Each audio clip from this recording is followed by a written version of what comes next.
মানে আমি 12টা আমার খুবই ছটফট লাগতেছিল। আমি দুইটা না 12:30 কি একটার দিকে বড় বউকে রিচ করতে পারতাছি না। বড় বউয়ের আম্মুকে ফোন দিছি, ফোন দেওয়ার পরে উনি অনেকটা অপমানই করছে। একটা সুন্দর সংসার ডিভোর্স হয় দুইটা কারণ বলতে পারেন বর্তমানে। এক হইতাছে নিজেদের মধ্যে বোঝাপড়া নাই, দ্বিতীয় হইতাছে যে বদনজর, কালো জাদু, এইসব জিনিস। কালো জাদু সবচেয়ে বেশি অ্যাক্টিভ হচ্ছে রমজানের সময়। আসসালামু আলাইকুম। 2-3 দিন যাবত আমার এই ছোট বউয়ের মুখে আপনারা কালো জাদু নিয়ে অনেক ব্লগ দেখছেন আমাদের এই চ্যানেলে। তো ভাবলাম বিষয়টা নিয়ে আমার একটু কথা বলা দরকার, তাই আজকের ভিডিওটা করা। আমি বরাবরই জানেন সবসময় যতটুকু কথা বলি সত্যি কথা বলা ট্রাই করি। আর মানে খুবই কালো জাদু বিষয়টা তো অনেক সেন্সিটিভ একটা বিষয়। এই বিষয় নিয়ে আমি বেশি কথা বলবো না, বেশি কথা বলা উচিতও না। খুবই ছোট হবে আজকের ভিডিওটা, 12 থেকে 15 মিনিটের মধ্যে আপনাদের আমি সব কিছু বুঝিয়ে দিব। আপনারা ভিডিওটা শেষ পর্যন্ত দেখেন, শেষে গেলেই বুঝবেন আমি একটা কথা মিথ্যা বলতেছি কিনা বা কথাগুলো বিশ্বাসযোগ্য কিনা। আপনারা শেষ পর্যন্ত ভিডিওটা দেখতে থাকেন। আর একটা কথা, 15,000 সাবস্ক্রাইবার হতে আর মাত্র 500 সাবস্ক্রাইবারও বাকি নেই। আপনারা সবাই প্লিজ, আমি রিকোয়েস্ট করতেছি, সবাই প্লিজ প্লিজ প্লিজ চ্যানেলটা সাবস্ক্রাইব করে ফেলেন। 15,000 কিন্তু হবেই একদিন আগে পরে, তো আপনারা এখনই করে দেন। 15,000 সাবস্ক্রাইবার সংখ্যাটা কিন্তু অনেক সুন্দর। তো সামনে আমরা আরও ভালো ভালো ব্লগ করার চেষ্টা করব। সবাই প্লিজ চ্যানেলটা সাবস্ক্রাইব করে ফেলুন। এখন আর কোনো কথা না বলে, সাবস্ক্রাইব করছেন তো 15,000 প্লিজ করে দেন। তো এখন আমি মূল কথাগুলো শুরু করি। আপনারা কয়েকদিন ধরে জানেন আমি খুব বেশি অসুস্থ। প্রথমে আগে অসুস্থতার বিষয়টা বলি। ও ভিডিওতে 3-4 দিন ধরেই বলতেছে আমি অসুস্থ, আমি অসুস্থ। আলহামদুলিল্লাহ এখন অনেকটাই সুস্থের দিকে। আগে বলি কেন অসুস্থ হয়েছি। এখন না, বাংলাদেশের সবাই অসুস্থ, ঘরে ঘরে অসুস্থতা।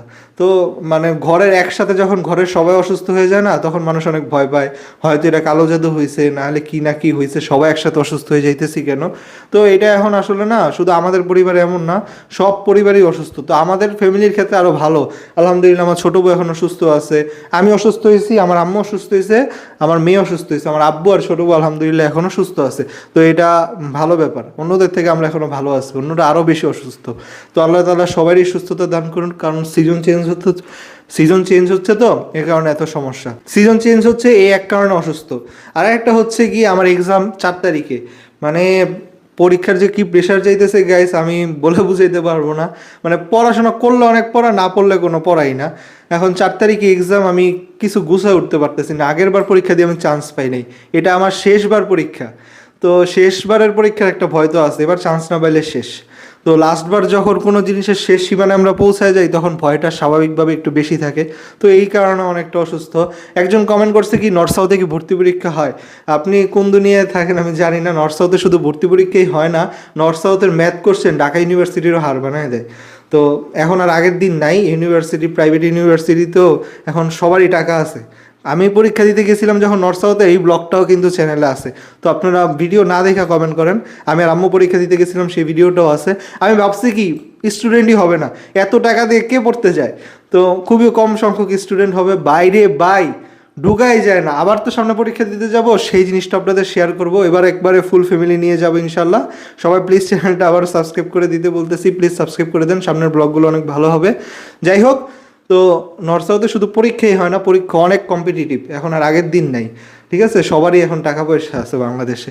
যাই হোক, এখন মূল কথা, এই 2 নাম্বার কারণ বললাম। 3 নাম্বার কারণ হচ্ছে, যেটা মেইন কারণ, আমার বড় বউ নাই, ছেলে নাই, কয়দিন ভাল লাগে। এই টেনশনে চুল তো আমার অনেক পেকে গেছে, এখন হয়তো বোঝা যাইতেছে না ক্যামেরায়। মানে আমি এত টেনশন একসাথে নিলে, আম্মু তো বলতেছে তুমি স্ট্রোক করবা কবে জানি। তো এত পাগলামে যে করতেছো, আমি সারাদিনই চেষ্টা করি বড় বউকে বোঝানোর জন্য, বড় বউয়ের আম্মুকে বোঝানোর জন্য।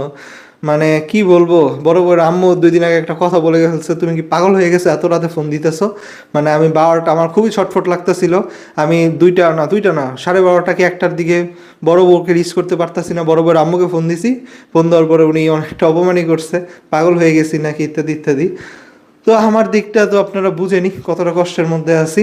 যাই হোক, এই একটা কারণ, সব মিলিয়ে আমি অসুস্থ ছিলাম। তবে এখন সুস্থ হইতেছি, কারণ বড় বউকে আবার আনতে যেতে হবে, প্লাস আমার এক্সামের বেশি দিন নাই। আম্মুরও তো একটা স্বপ্ন আছে আমাকে নিয়ে, না মানে আম্মুর তো আমি একটাই ছেলে, আম্মুর এবারে স্বপ্নটা পূরণ অবশ্যই করতে হবে। তো সেই কারণে নিজের যত্ন নিতেছি, এক্সাম হোক, দেখা যাক তখন কি হয়, বড় বড় ব্যাপারটা কি করতে পারি।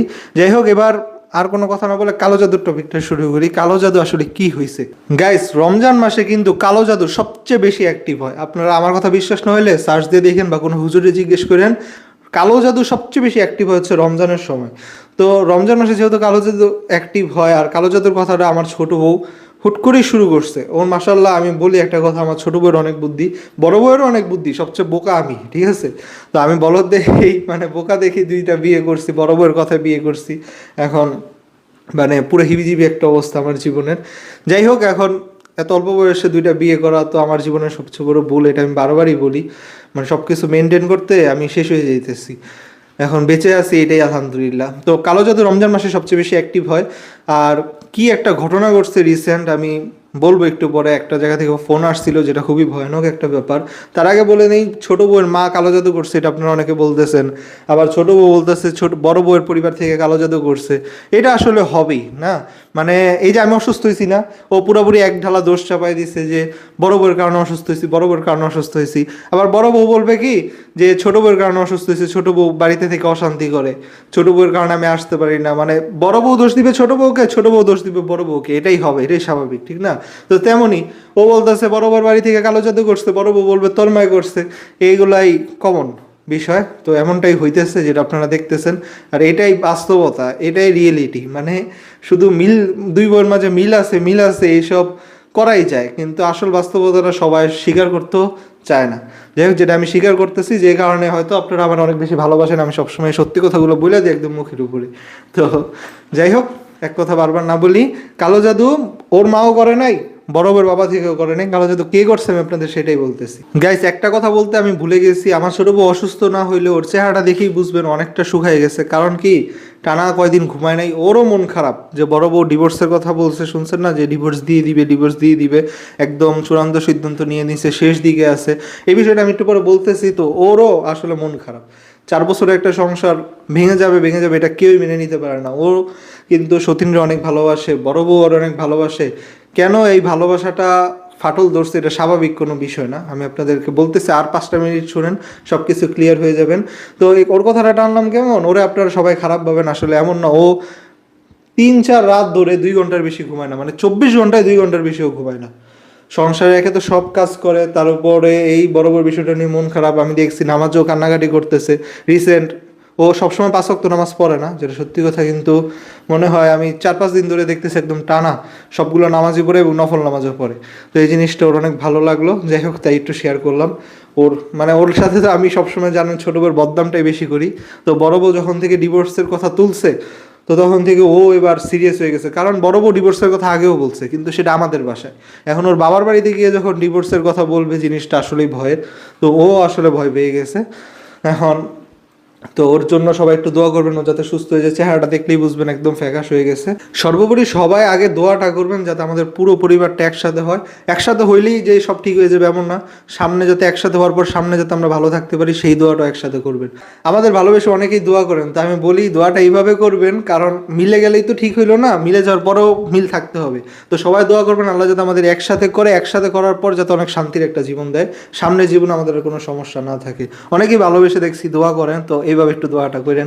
কারণ যেটা বললাম, মিলে থাকার মানে এক হওয়ার থেকে ভবিষ্যতে মিলে থাকাটা আরও বেশি চ্যালেঞ্জের এবার। তো ওই চ্যালেঞ্জে যাতে আমরা জয়ী হতে পারি, সেই দোয়াটা একটু করবেন। স্বাধীনতা পাওয়ার থেকে স্বাধীনতা রক্ষা করা। হ্যাঁ, স্বাধীনতা পাওয়ার থেকে স্বাধীনতা রক্ষা করা কঠিন। আচ্ছা, যাই হোক, এখন মূল কথাটা বলি, আর কোনো ভনিতা করবো না, এবার একদম পিন পয়েন্ট কথা শুনেন। কালো জাদু করা হয়েছে আমাদের পরিবারের উপর। কারণ কি, কালো জাদু করা না হলে আপনারা একটু যারা শুরু থেকে ব্লগ দেখেন তারা একদম ভালোভাবে বুঝবেন। আমাদের ঘরে অশান্তি শুরু হয়েছে কবে, রান্নাঘরে আগুন লাগা থেকে। তো একবার কি হয়েছে, বড় বউ 12 ঘন্টা মানে দরজা জানানো সব অফ, চুলা একদম হাই হিটে 12 ঘন্টা, আমাদের কিন্তু রুম আর রান্নাঘর একসাথে, 12 ঘন্টা চুলা জ্বালায় রাখছে। তো আলহামদুলিল্লাহ ওই দিন আমরা বেঁচে ফিরছি। তারপরে কিছুদিন পরেই রান্নাঘরে আগুন লেগে গেছে, আগুন লেগে চুলা টুলা পুড়ে গেছে, সেটাও আপনাদের দেখাইছি। তারপরে কন্টিনিউয়াসলি টানা 7 দিন একটা তরকারি ভালো মতো হয় নাই, সব তরকারি পুড়ে ফেলছে। একদিন তো একদম ছাই ছাই করে ফেলছে। সেই দিন কিন্তু আমি একটা ভিডিও করছিলাম, ভিডিওটা সম্ভবত 8 মাস আগের, 8 থেকে 10 মাস আগের হবে। তো আমি ওই দিন একটা ভিডিও করছিলাম, ওদের দুইজনকে একসাথে অনেক বকাঝকা করছিল, একদম কান্নাই করে দিছিল বকা খাইয়া। তো এগুলো কিন্তু 8 মাস আগের কাহিনী। এই যে শুরু হয়েছে আগুন লাগা আগুন লাগা, তারপরে ভাই এত বড় বড় অশান্তি জীবনেও হয় নাই। মানে 4 বছর সংসার করে ওরে নিয়া, মানে 2 বউ নিয়া, আর 6 বছর তো বড় বউয়ের সাথে সংসার জীবন অনেক বছরের, এত অশান্তি জীবনেও হয় নাই। দেখেন ডিভোর্স হয় কেন, একটা সুন্দর সংসার ডিভোর্স হয় দুইটা কারণ বলতে পারেন বর্তমানে। এক হইতেছে নিজেদের মধ্যে বোঝাপড়া নাই, দ্বিতীয় হইতেছে যে বদনজর, কালো জাদু, এইসব জিনিস। তো আমাদের মাঝে তো বোঝাপড়ার কোনো অভাব নাই, মানে বোঝাপড়া আমাদের মাঝে অনেক ভালো, কারণ বাচ্চা বয়সে 17 বছর বয়সে বিয়ে করছি বড় বউরে, 23 বছর পর্যন্ত সংসারটা করতে পারছি। ছোটবেলা বুঝায় পুরে দুই বউ নিয়ে সংসার করে ফেলতে পারছি, এখন বড় হয়ে কি আমাদের বুঝের মধ্যে সমস্যা হবে? এটা তো হওয়ার কোনো কথাই না। তো বাইরে থাকে কি বোঝাপড়া, যেহেতু আমাদের কোনো সমস্যা নেই, দ্বিতীয় একটাই অপশন বদনজর নাহলে কালো জাদু। তো এখন আমি বদনজর তো লাগতেই পারে, যেহেতু ব্লগ করি, প্লাস ব্লগ না করলেও আশেপাশের মানুষও দেখে, আত্মীয় স্বজন, নিজের মা বাবার নজর সহ লাগে, ঠিক আছে? নজর কোন সময় কার থেকে লাগে সেটা বলা যায় না।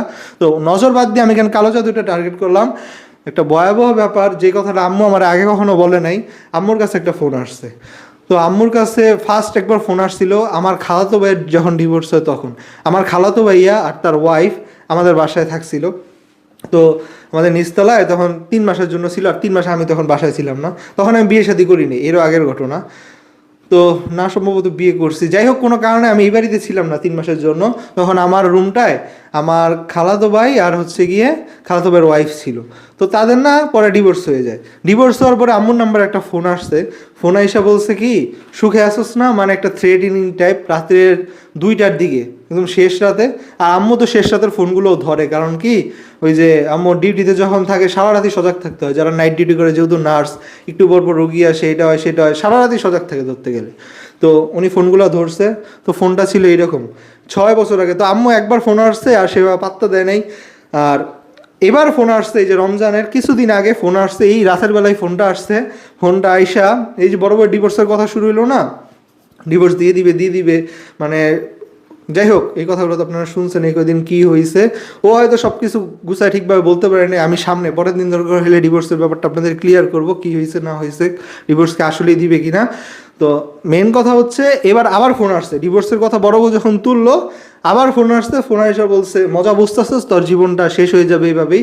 মানে মেইনলি শত্রুতাটা আম্মুর সাথে, মানে প্রথমবার হয়তো আমারই টার্গেট করছিল, কিন্তু আমি বাড়িতে ছিলাম না, এটা হয়ে গেছে আমার আম্মুর উপর, মানে আমার ভাইয়ের উপর দিয়ে সম্ভবত, আল্লাহ মাফ করুক। এবার আবার সেম ফোন।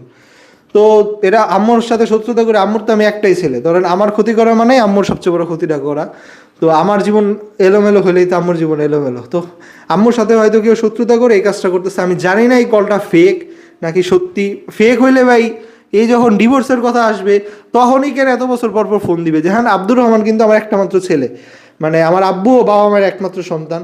আমি মানে একমাত্র ছেলে, একমাত্র সন্তান না, কারণ আমার আব্বুর বোনও আছে, আমার কোনো আবার ভাইও নাই বোনও নাই, আমি একমাত্র সন্তান। আমার আব্বু হচ্ছে একমাত্র ছেলে, আমার ছেলে হইতেছে কি আমার একমাত্র ছেলে। তো আমার বড় বড় টার্গেট করা কারণ হইতেছে কি আমার ছেলে। তো ছেলে জীবন শেষ মানে আমার জীবন শেষ, আমার জীবন শেষ মানে আম্মুর জীবন শেষ, এই হচ্ছে গিয়ে ধরেন সিরিয়ালটা। তো জানি না কে এই কাজটা করছে, সবাই একটু আমাদের জন্য দোয়া করবেন। কালো জাদুর কথাটা এত জোর দিয়ে বলতেছে, এই যে ধরেন সংসারে এত সমস্যা, এটা কোনোদিন হয় নাই, আগুন লেগে যাওয়া থেকে শুরু হয়েছে আজ পর্যন্ত একটার পর একটা। অনেকে বলেন আমরা শুধু অশান্তির ব্লগই করি, কী করবো ভাই, রিয়েল লাইফের জিনিস দেখাইতে গেলে অশান্তি হলে তো অশান্তি দেখাবো। আমরা যত চেষ্টা করছি অনেক ভালো ভালো ব্লগ দেওয়ার, যখন ভালো ছিল ভালো দেখাইছি, যখন খারাপ, যদি রিয়েল থাকতে চাই এমনই করতে পারে, অভিনয় করলে তো অনেক কিছু করা যায়। তো এখন আর কিছু বলতে চাই না। তো একটা ফোন আসছে, এই ফোনটার কারণে অনেক বেশি ভয় পাইছে। এখন আমরা হুজুরের সাথে কথাও বলতেছি, আমার পরিচিত যে কজন হুজুর আছে তাদের সাথেও কথা বলতেছি, চেষ্টা করতেছি কীভাবে এটা সলভ করা যায়, কেন ফোন আসলো, কী হইলো না হইলো। ফোন পরে দিয়ে আবার ফোন বন্ধ পাইছি, ফোন আর খোলাবে না। তারপর ট্রু কলার আছে না, ট্রু কলার দিয়ে আমি ট্রাই করতে চাইছি, নামটা আসছে কি যেন একটা দাস, হিন্দু লোকটা সম্ভবত। তো জানি না কেন এইসব টার্গেট করতেছে, কেন কি করতেছে, কার সাথে কি শত্রুতা, এমন কিছু একটা হইতে পারে। তো আমরা এটা নিজেরা সলভ করার ট্রাই করতেছি।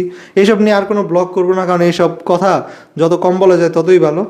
আজকের ব্লগটা বুঝছেন তো, আম্মুর সাথে মেইনলি কেউ শত্রুতা করে হয়তো এইসব করার ট্রাই করতেছে।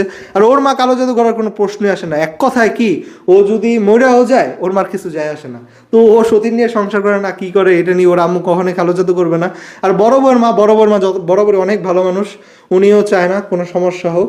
তো উনিও কখনো কালো জাদু করবে না। ওর পরে আর ভাই, ছেলে মানুষরা এইসব কালো জাদু হুজুর টুজুরের কাছে কম যায়, মহিলারা এইসব কবিরাজ টবিরাজ বেশি বিশ্বাস করে। তো বড় বোন মা যেহেতু করবে না, অন্য কেউ করার কোনো প্রশ্নই আসে না। তো এই হচ্ছে গিয়ে কথা। ফোনটা আসাতেই পরপর 2বার আসছে, ফোনটা আসাতেই আমি সবচেয়ে বেশি ভয় পাইছি। তো এই সব মিলে আমি একটু অসুস্থ ছিলাম, এখন আলহামদুলিল্লাহ সুস্থের দিকে।